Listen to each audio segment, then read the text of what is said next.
الحمد لله رب العالمين والصلاة والسلام على رسولنا سيدنا محمد وعلى آله وصحبه أجمعين.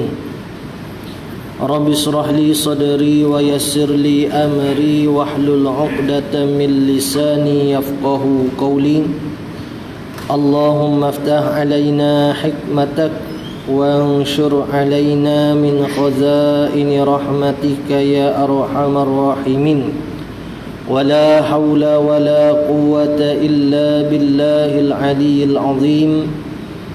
ولا حول ولا قوة إلا بالله العلي العظيم. ولا حول ولا قوة إلا بالله العلي العظيم. وصلى الله على سيدنا محمد وعلى آله وصحبه وبارك وسلم والحمد لله رب العالمين. InsyaAllah kita sambung pada muka surat 12 pada baris yang ke-13 daripada bawah. Qala al-musannifu rahimahullahu ta'ala wa nafa'ana bi'ulumihi fid darain. Dan bahawasanya ialah kesudahan anbiya, dan bahawasanya sya'an ialah Nabi sallallahu alaihi wasallam ini kesudahan anbiya, yakni kesudahan bagi sekalian nabi, dan mursalin, dan kesudahan bagi sekalian rasul. Nabi sallallahu alaihi wasallam itulah ana apa ni la nabiyya ba'di, tidak ada nabi dah kemudian daripada aku. Bahkan Nabi sallallahu alaihi wasallam pernah puji ke Sayyidina Umar kerana tegas Sayyidina Umar dalam agama ni. Nabi sallallahu alaihi wasallam sabda, kalau ada nabi lepas aku, Umar dah nabinya. Tu nak kata Nabi sallallahu alaihi wasallam puji Sayyidina Umar, puji Sayyidina Abu Bakar. Sebab tu pada masalah puji ni ulama kata boleh kalau orang tu tak makan pung. Tak, kita puji dia tak serag apa. Kalau orang jenis makan pung, haram puji. Merosok ke ibadat dia. Sebab tu satu ketika bila ada orang puji setengah pada sahabat dia, Nabi sallallahu alaihi wasallam marah. Tak, mung hidup katok leher sahabat kamu buat apa? Rosok ke amalan dia jadi. Baik, dalam kitab Asyiah Sugura pun ada duduk bahas berkenaan dengan anak Nabi sallallahu alaihi wasallam meninggal kecil.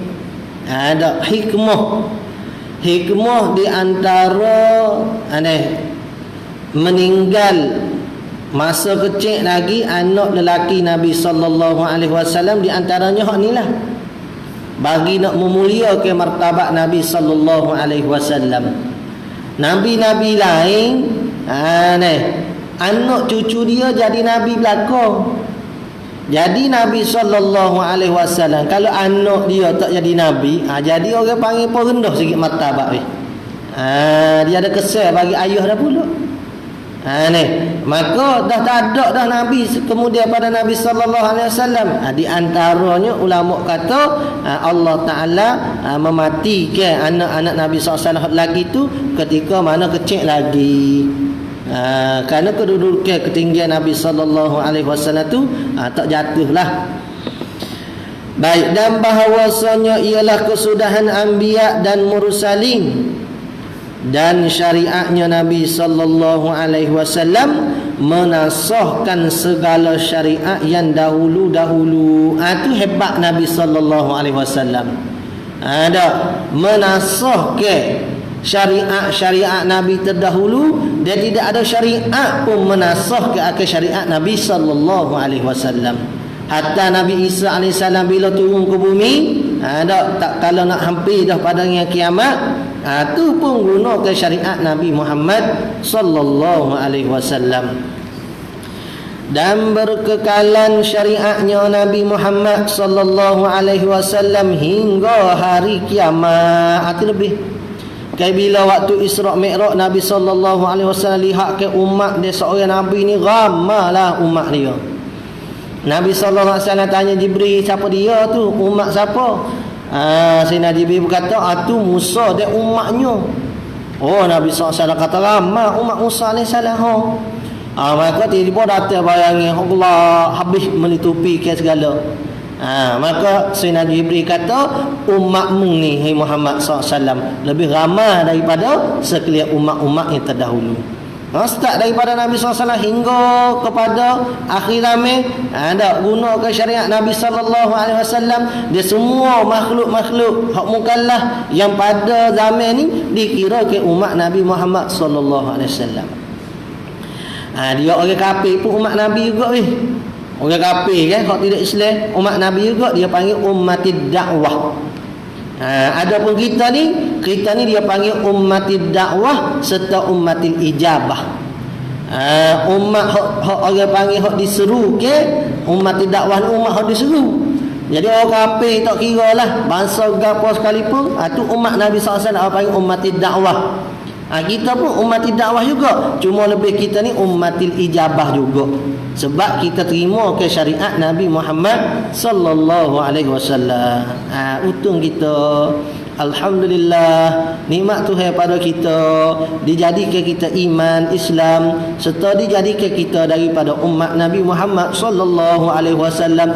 Dan alangkah indahnya lagi kalau Allah Taala mengkurniakan kita kecintaan kepada Nabi Muhammad sallallahu alaihi wasallam tidak putus-putus. Tu orang Tuhan nak lebih. Dan wajib beriman dengan bahawa sesalah bak ke Nabi itu mati itu dengan perintah Allah Ta'ala. Siapa waktu matilah. Sebab tu mati ni sendiri ada kisah dia. Kisah pada awal kejadian Nabi Adam alaihissalam lagi. Tak kala Tuhan suruh Sayyidina Jibril pergi ambil tanah nak buat Sayyidina Adam alaihissalam. Bila nak turun nak ambil tanah saat ni, tanah minta, tolonglah sialah aku, janganlah ambil aku. Patu hidup buat manusia, patu hidup orang panggil hidup buat benda yang ditegah oleh Allah Ta'ala. Patu kena masuk ngaku, janganlah ambil aku. Sayyidina Jibril naik kata, ya Allah, dia merayu pada aku tak bergamuk. Suruh malaikat lain pula, begitulah tanah buat. Bila hinggalah Tuhan perintahkan Israel ambil tanah. Habis Israel ni tegah. Tanah sana minta merayu, tolonglah Tuhan, sia kau saja begini-gini. Israel kata tak. Kalau dia perintah Tuhan, dia pun ambil. Maka Allah Ta'ala mulai ke tugas dia dengan mencabutkan nyawa tadi. Lepas tu dia pun bila dah Tuhan tugaskan dia dengan cabut nyawa saat ni, dia mengadu ke Allah Ta'ala, ya Allah, pah ni habislah orang pakat menyupah kat aku. Dah mopok dan waktu aku belakang dah cabut nyawa. Pah ni hak tu mati anak, dia mengatakan aku, hak tu mati tu, dia mengatakan aku mati ayah, semua akan mengatakan aku. Dia kata tak bimbang lah. Tiap-tiap hak mati tu aku jadi sebab bagi mereka tadi. Ada orang bila kita tanya, bapa mati? Tahu Israelnya cabut lagi ni. Tak ada bunyi dah. Apa mati? Sini apa? Lekat putih tu apa mati? Tua dah. Bapa mati? Tahu siapa aja. Tak bunyi ni. Ya Allah, jadi kau Israel kata tak apa. Mata bimbanglah. Orang tak akan salah kamu saat ni. Jadi nak kata mati ni bila siapa masa, habis gitulah kitanya. Sebelum siapa masa kita nak buat orang panggil seher ni. Seher kita semasa hidup atas muka dunia. Sebab itulah masa kita hidup atas muka dunia ni jangan lekat dengan orang. Janganlah lekat dengan orang. Susah hidup kita lekat dengan orang. Kita mengata kau orang, kita fitnah kau orang, macam-macam. Fitnah saat ni tu kalau kita tak ada bukti dan sebagainya, fitnah. Mengata ni lagu mana? Mengata ni bahagian nyata, tapi kita mengata belakang, jelah juga. Jadi sibuk tak kena lah kalau berkaitan dengan orang. Ada beberapa masalah dibenarkan kita kecek pasal orang ni. Ada. Apa dia? Beberapa perkara yang dibenarkan kita duk kecek tentang orang ni. Kena mengaji lah. Kalau tak mengaji tak boleh kecek pasal orang. Kena mengaji. Nak kecek pasal orang, mengaji. Ada mau kecek pasal orang. Tak apa, nak syarat izin ke. Tak apa. Jadi maksud kata kita nak mengata kau orang, walaupun benda betul sekalipun, kena mengaji. Tahu kata syarat izin nak sebut benda gini baru boleh. Supaya di antaranya tok apa nama ni, bini kita tanya kotak hakim berkenaan tok laki dia. Tak nak pergi ambil fatwa. Tok hakim atau orang ni tak beri duit kamu. Tok hakim tanya siapa dia tak beri duit kamu. Tak boleh hoyak, kalau hoyak jadi mengupak. Bersungai tok hakim ni mengaji mana? Boleh nak tahu hukum ke tak? Tak boleh tahu hukum lah. Tapi kalau bini saat ni kata, tak hakim, tok laki tak beri nafkah ke aku, baru tak hakim boleh hoyak. Kamu boleh ambil duit dia sekadar nafkah dirimu dan anak-anakmu. Jadi pagi mengupak kata laki kata, ngata huduh belakang. Tapi diizin syarak atas dasar nak tahu hukum. Itu di antara dia. Tak di antara dia. Jadi banyak di kita learning. Kadang-kadang kita tahu dah hak kita dak mengata kok dia belakang tu bagi hak tak izin syarak. Langgar juga. Langgar juga. Tu kita nak kena jagalah. Sebab puan-puan saat ni lah, benda kalau berkaitan dengan orang susahlah. Susah ni. Dan tak dapat tiada daripada mati bagi tiap-tiap yang mempunyai ruh. Tak. Kullu man 'alaiha fan. Tiap-tiap apa nama ni? Kullu man 'alaiha fan. Semua benda ni akan binasa. Wa yabqa wajhu rabbika dzul jalali wal ikram. Hak kekalnya zat Tuhan saja. Cuma di sana adalah dikecualikan beberapa perkara yang disebutkan oleh hadis Nabi sallallahu alaihi wasallam yang Tuhan kekalkan dengan tidak binasa. Ada 10 perkara benda yang mana tak binasa. Orang panggil kekal aridi. Kekal aridi ni maksudnya guna kekal dengan sebab Tuhan nak bagi dia kekal. Dia makhluk binasa juga, tapi sebab Tuhan nak bagi kekal, maka dia kekal. Di antaranya mana? Syurga, neraka.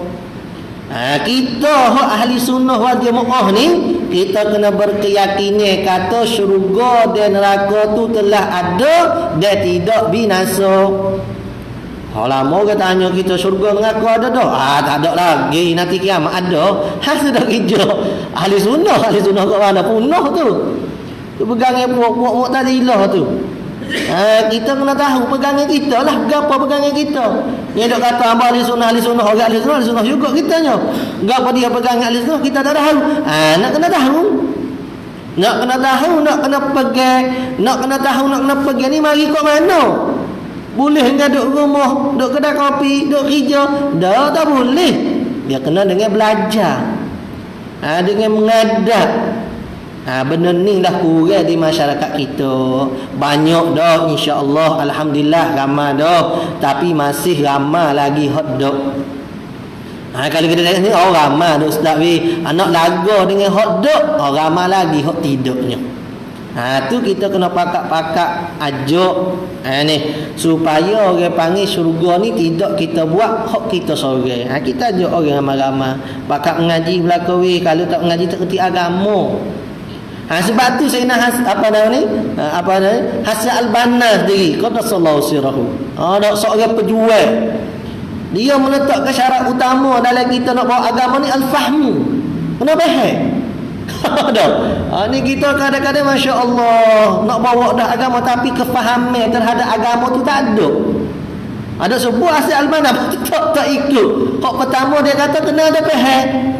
Faham hak lebih utama tak ada lah. Hak lebih utamanya ialah faham ke akidah yang sebenar hak daripada Nabi sallallahu alaihi wasallam. Faham ke cara ibadah, faham ke cara muamalah, faham ke dalam kita nak menegakkan agama ni, setara mana kewajipan kita sana. Kena ada tahulah.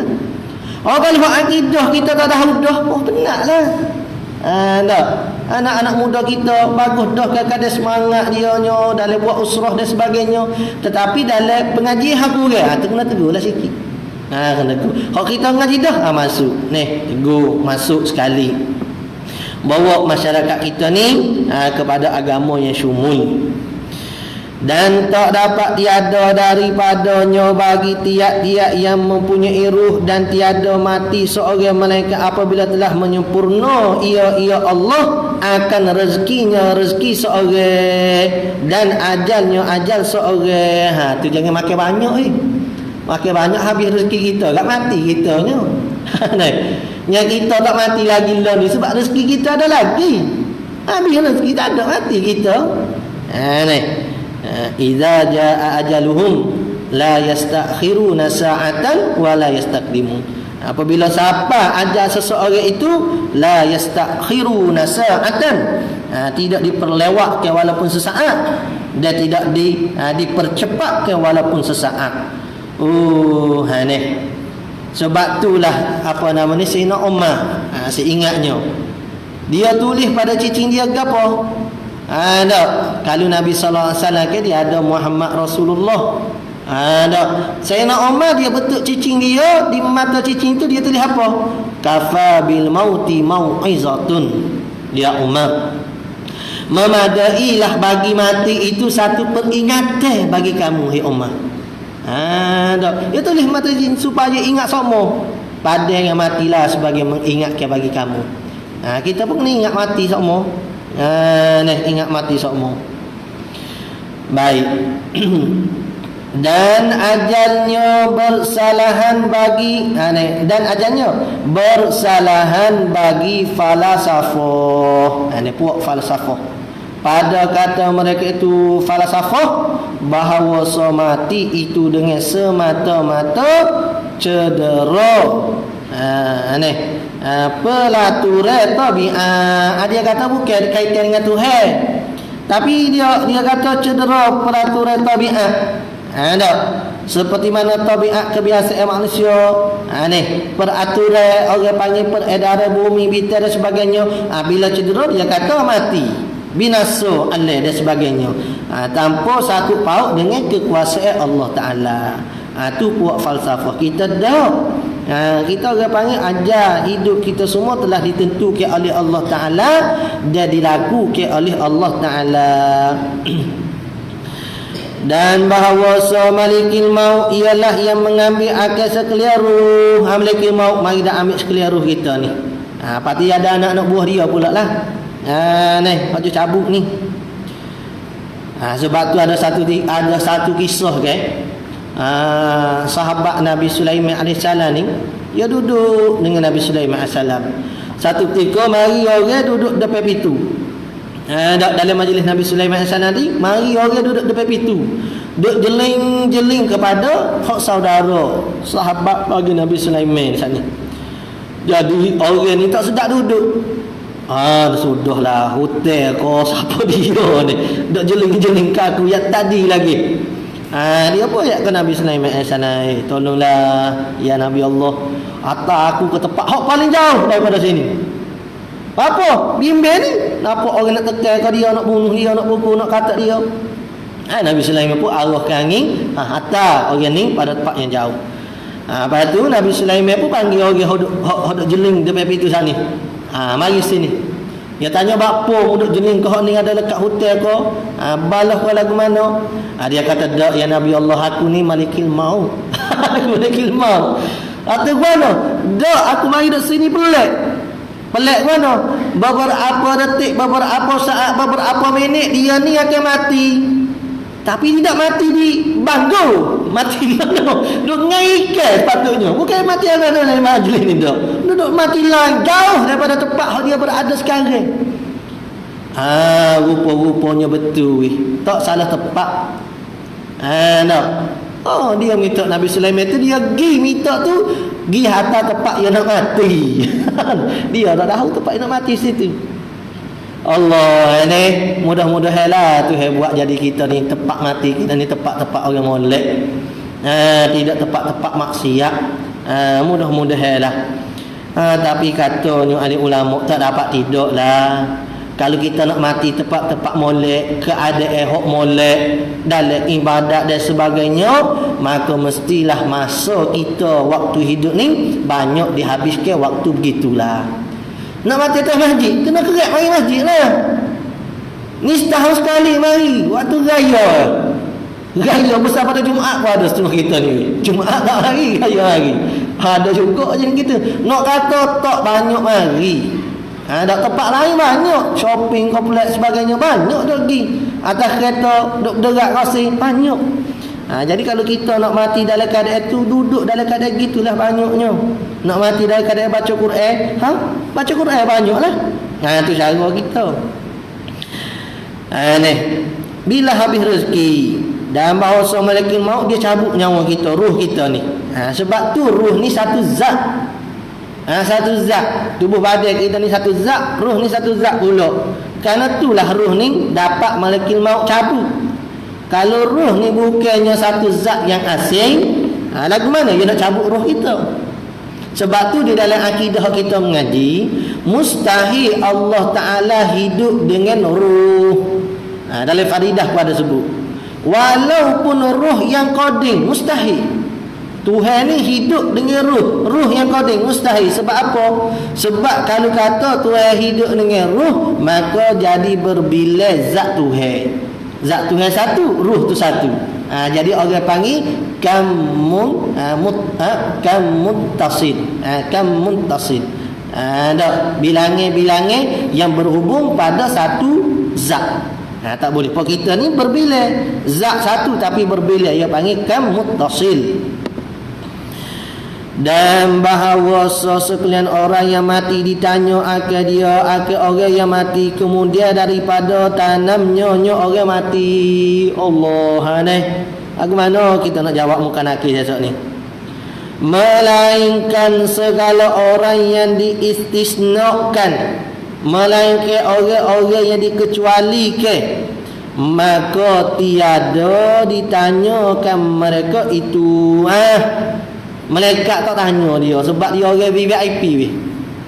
Hak kita hak tidak VIP ni macam-macam lah. Nak masuk, nak naik flight tengok lagu mana. Nak masuk masjid lah ni pun masuknya susah lah. Tidak VIP. Orang VIP straight. Ada lalu khas untuk VIP. Tak perlu nak soal banyak dah. Ni orang VIP tanya banyak apanya.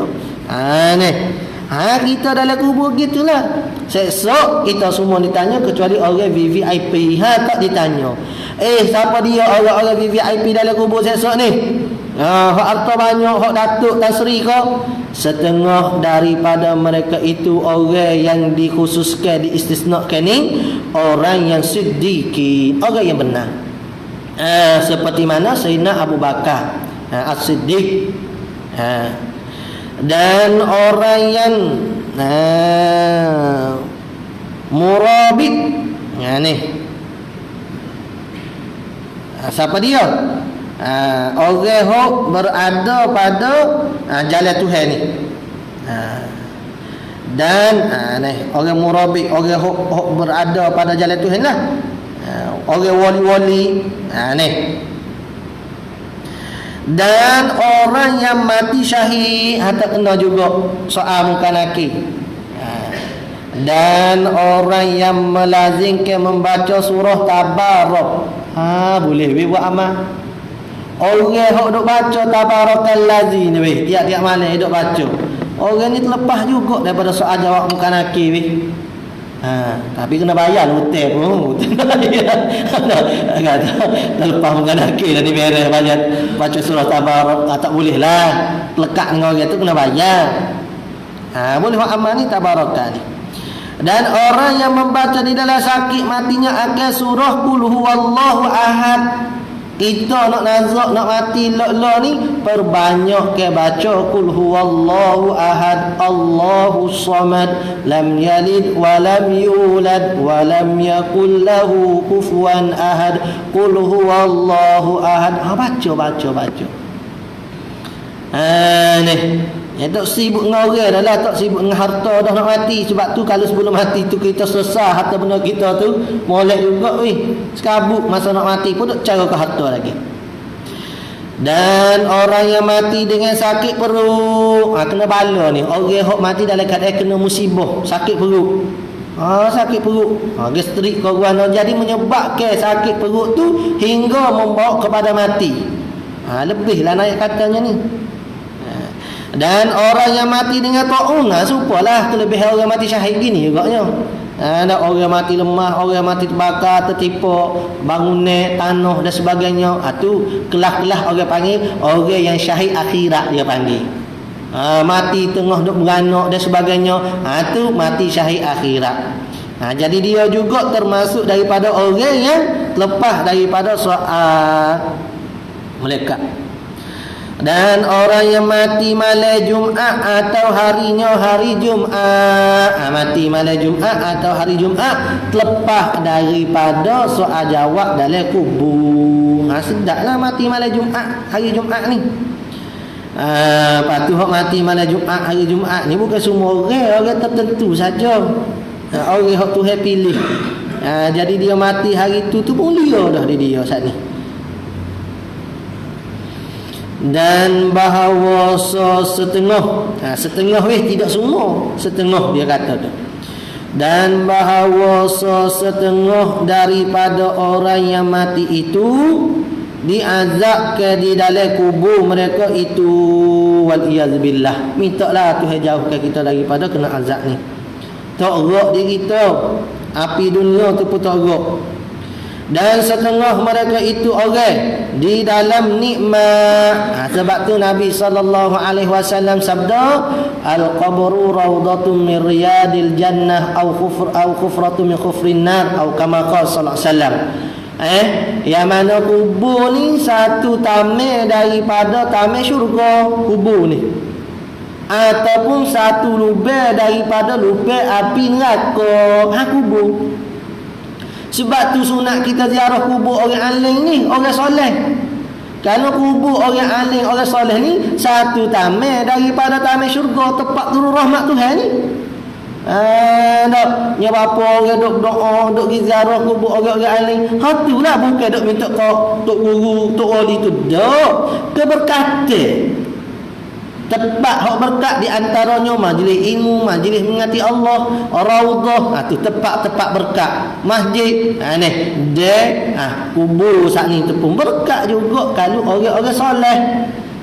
Sebab tu kalau kita pergi ngaji dalam kitab fiqh, baca i'anatul talibin ke mana-mana kitab fiqh, orang Tino ni dia tak digalak ke ziarah kubur kecuali ziarah kubur orang-orang soleh. Sunat. Orang Tino pun sunat. Orang jantan ni mana-mana kubur pun sunat ziarah. Sebab sunat ziarah tu lah kita tak pergi ziarah. Bagi ibadat kan. Padahal mudah sangat yang kubur pergi. Nabi SAW hidup malam-malam hidup ziarah kubur. Sayyidina Aisyah duk cari, kubur pergi ziarah kubur. Nak duduk dari kubur, duduk ziarah ke kubur ahli kubur tak ada itu. Kita malam-malam takut hatu. Macam-macam lah kita ni. Siang hari pun patut pagi Jumaat apa semua tu ada dalam, sebut dalam kitab disunat ke ziarahnya. Lebih-lebih lagi ibu bapa kita orang-orang soleh. Sebab tu orang Tina kalau dia menazar nak pergi ziarah kubur orang alim wajib. Sebab bagi tu bagi sunat. Bagi sunat. Bila dia menazar, jadilah wajibnya.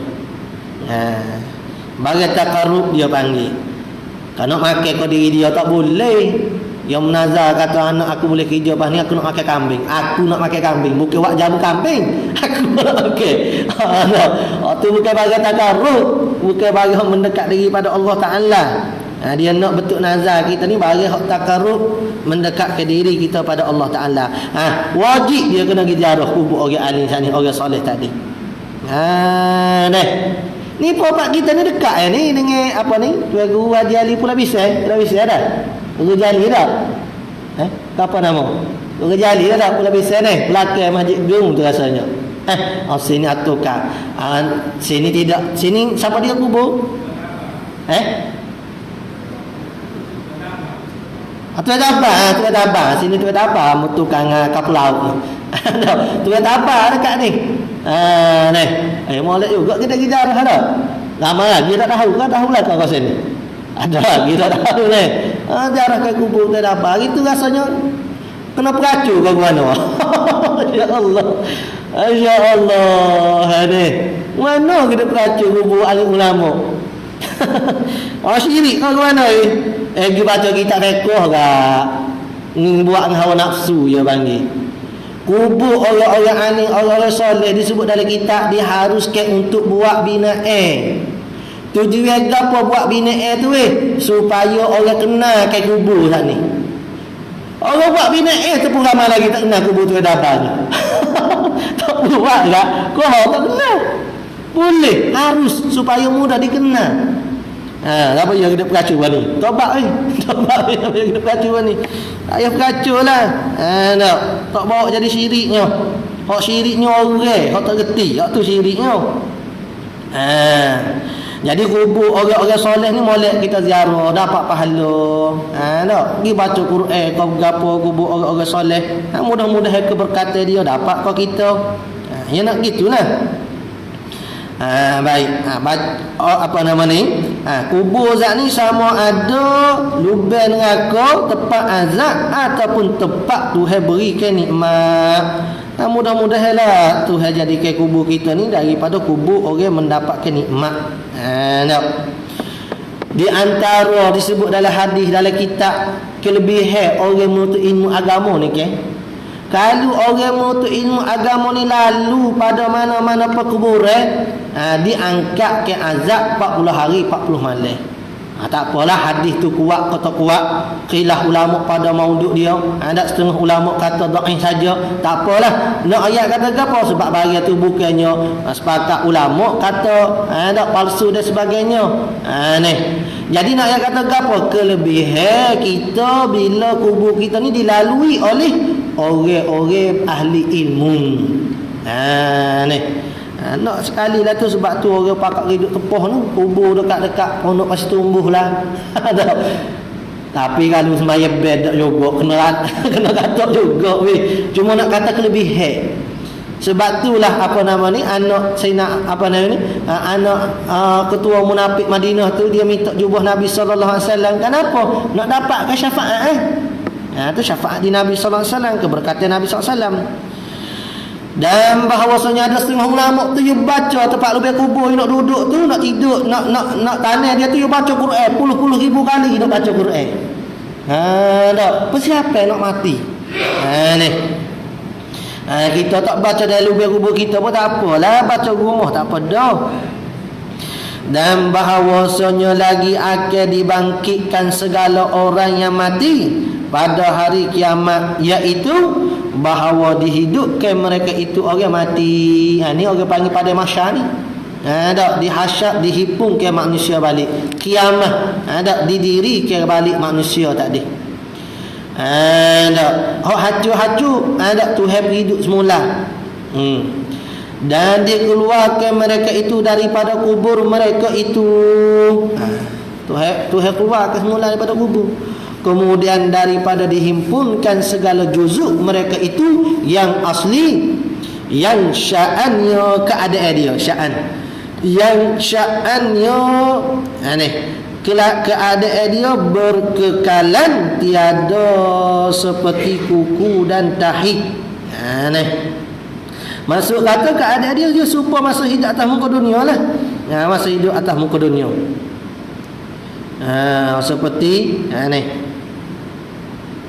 sya'annya berkekalan tiada seperti kuku dan tahi. Dan wajib beriman dengan hari kiamat.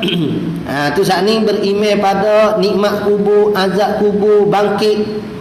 Dan wajib beriman dengan hari kiamat. Artinya apa hari kiamat? Hari yang berdiri segala makhluk kepada Tuhan mereka itu makhluk. Kita nak hadap ke Tuhan ni. Waktu ni lah ulama sebut orang yang malu dengan maksiat dia buat tu, malu pada waktu ni menggugurkan daging-daging kepala muka kita. Malu kita berhadapan dengan Allah Ta'ala sebab kita dah ada buat salah kan.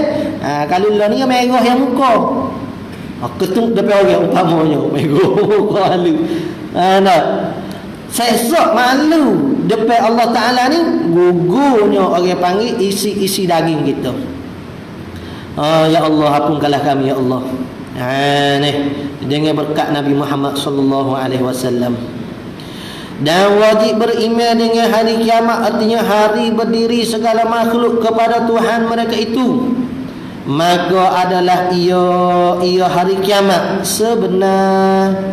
Tak ada baca talqimannya. Ni dah. Dan barang siapa ingkarkan dia hari kiamat atau syok ragu-ragu padanya pada berlakunya hari kiamat, jadi kafir ia. Jadi kafir. Orang kafir yalah, dia tak beriman hari kiamat. Dia kata lagu mana bolehnya catung semula. Ni orang kafir. Bolehnya pergi duduk semula bagi hacun nasa dah. Tu orang kafir. Kita memandai kepada ayat Quran nas. Bila Tuhan nyata bangkitnya kita sesok, kita percaya semata-mata. Seperti mana Allah Ta'ala nyatakan innas sa'ata atiyatun. Ni bahawasanya saat kiamat tu datang. Jadi banyak sekali. Jadi tiap-tiap orang panggil benda hak dekat ni, kata pepatah Arab kullu atin qarib. Tiap-tiap yang datang saat ni akan datang tu sangat dekat. Dekat sangat dah dengan kita. Dulunya kita tak bulu tak ada bulu tangan, tak ada janggut bulu janggut misak, tak ada. Lepas tu je tumbuh bulu-bulu. Lepas tu orang panggil bila tumbuh bulu janggut bulu misak gapo, jadi warna putih pula, berubah. Bila berubah sangat dah orang panggil muka-muka kita pun jadi kena-kena dah, tak terik sebab dulu dah. Itu semua Tuhan nak buat jadi ke kita peringatan. Tiba-tiba kita tak khabar juga, tak jumpa juga masjid.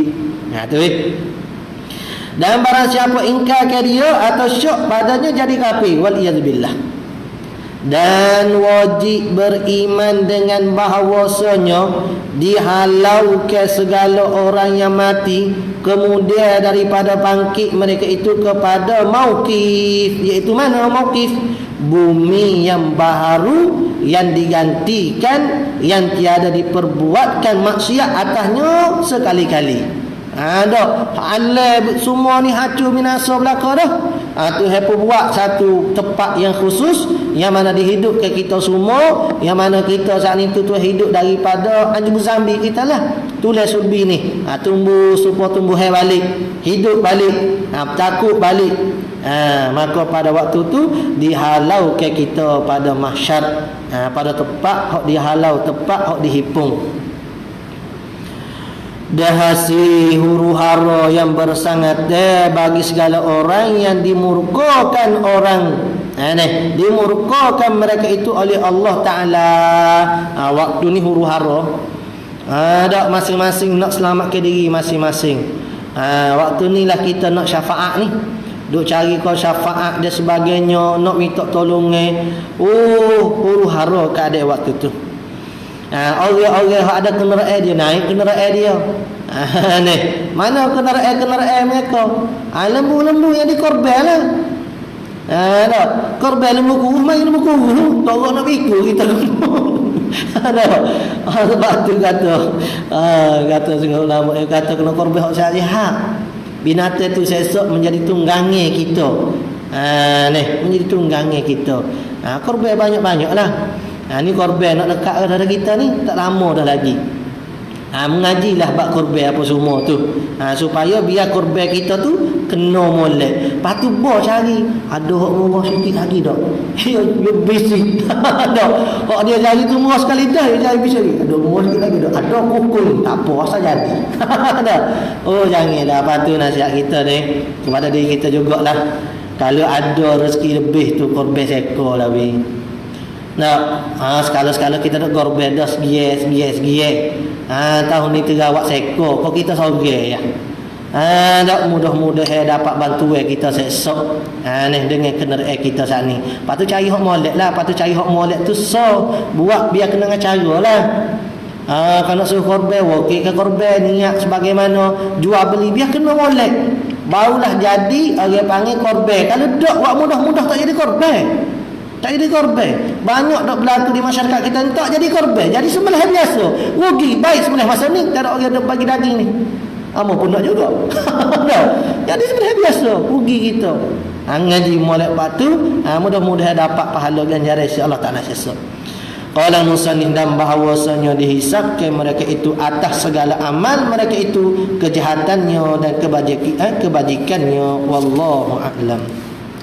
Sallallahu rabbuna 'alan nuril mubin ahmadal mustafa sayyidil mursalin sallallahu rabbuna على النور المبين أحمد المصطفى سيد المرسلين وعلى آله وصحبه أجمعين وعلى آله وصحبه أجمعين أعوذ بالله من الشيطان الرجيم بسم الله الرحمن الرحيم الحمد لله رب العالمين والصلاة والسلام على رسولنا سيدنا محمد وعلى آله وصحبه أجمعين اللهم انفعنا بما علمتنا ربنا زدنا علما اللهم فقهنا في الدين وعلمنا التأويل واجعلنا من عبادك المخلصين واجعلنا من أوليائك الصالحين ربنا اغفر لنا ذنوبنا ولوالدينا وارحمهما كما ربيانا صغيرا ربنا آتنا في الدنيا حسنة وفي الآخرة حسنة وقنا عذاب النار وصلى الله على سيدنا محمد وعلى آله وصحبه وبارك وسلم والحمد لله رب العالمين تقبل الله